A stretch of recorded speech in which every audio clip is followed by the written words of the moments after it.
Hey, this is Zachlog the Great. It may not surprise you to know that I've read a fair bit by G.K. Chesterton. I first twigged onto him about 20 years ago, and I've been a fan ever since. There is this idea he proposed which has gained some recognition, and is now called Chesterton's Fence.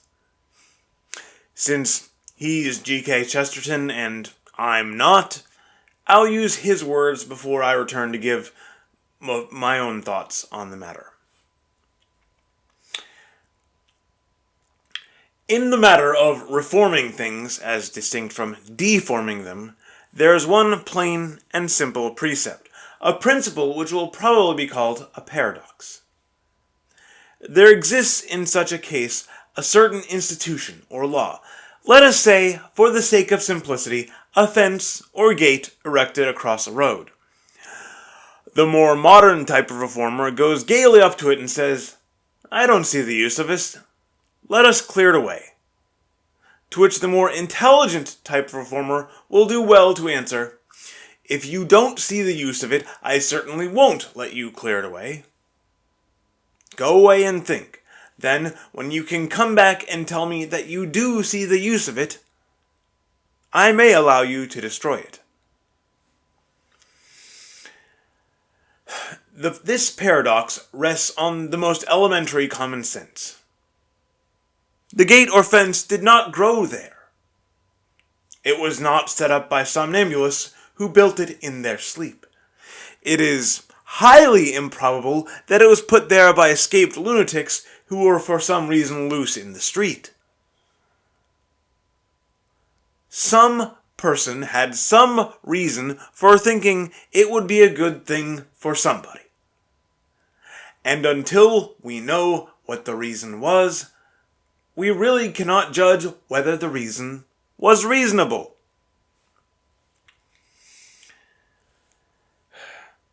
So what does this mean? If you see something that was obviously created intentionally, don't get rid of it until and unless you know why it was created. I think this is a very important principle, and it has been entirely cast aside by our ruling elites over the past 20 years, at least. Possibly much longer. And I want to explain something about why this matters. There's another phrase that, as far as I know, C.S. Lewis originated. Chronological snobbery. It is the assumption that just because someone lived in the past, they were much stupider or more ignorant than us. The reasoning goes something like, look, we have computers and cars and modern medicine, and they had none of those things. We must be far smarter than they were.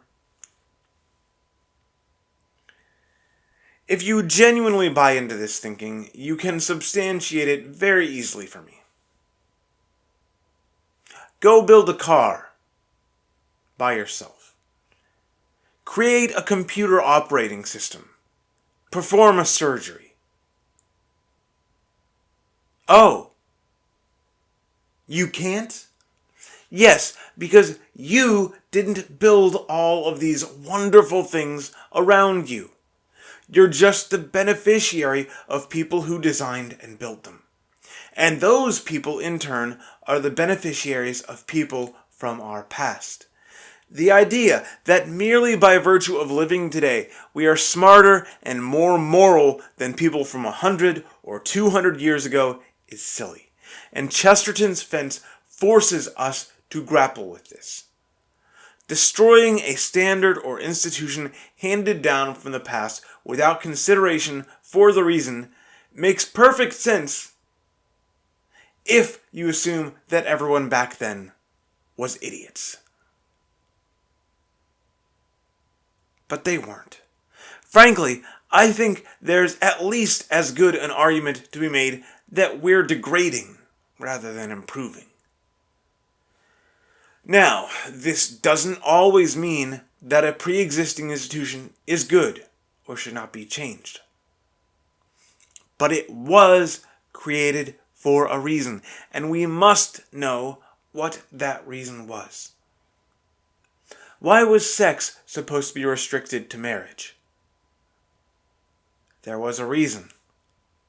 Why was voting restricted to landowning men? It wasn't just random. And if your only answer is prejudice, you've just failed Chesterton's fence. What Chesterton's fence is really about and why it matters is that it requires people to recognize that those who came before us were not complete idiots. That in some ways they may have been smarter than we. And until you recognize that, you've no business trying to fix anything.